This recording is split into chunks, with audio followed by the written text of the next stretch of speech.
We all know introducing vocabulary can get a bit complicated when it comes to how many words to introduce, the when and how to use those words, how the meaning of the word can change due to its context, etc. In this video, we're going to introduce several tips that can help you, as a teacher, get over this obstacle. So let's get into it.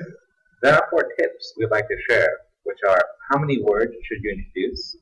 How should you introduce those words? What activities you as a teacher can use to help you understand the multiple meanings of the word? And finally, how to find appropriate vocabulary for your students. How many words should you introduce? This is often a question that comes up frequently among new teachers.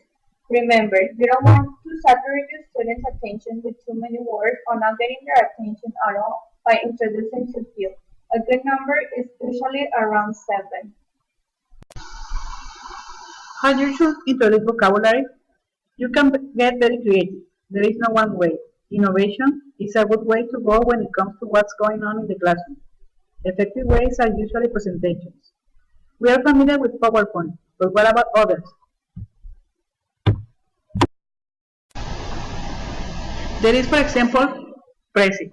Prezi is a software designed specifically for presenting. It has a lot of fonts and backgrounds you can use. So there is no problem with getting creative, or you can use the software we are using right now, which is Powtoon.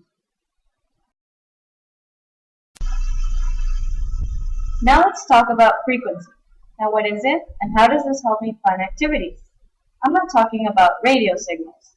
Isabel Beck is known for her vocabulary tier lists, where she divides words into categories, depending on how often they are heard or used in day-to-day conversation. Now, for example, Tier 1 words require little to no explanation. Now, Tier 2 words require a bit more thorough explanation. And Tier 3 words are usually vocabulary concerning different types of fields of study. Let's look at some example words. For Tier 1, we have house, car, or cat. For Tier 2 words, we have reluctant, vexed, and quixotic. For Tier 3, we have words like isotope, proton, and neutron. Now you're starting to get the idea.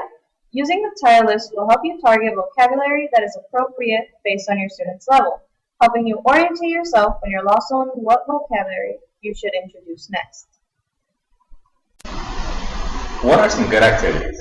When it comes to activities, you can get really creative, but always remember to make sure they're age appropriate. The British Council has a great list of vocabulary activities ranging from worksheets to games. Here, I'm sure you'll find useful material as an English teacher. Collocation, word association, and definition are some of the activities seen here.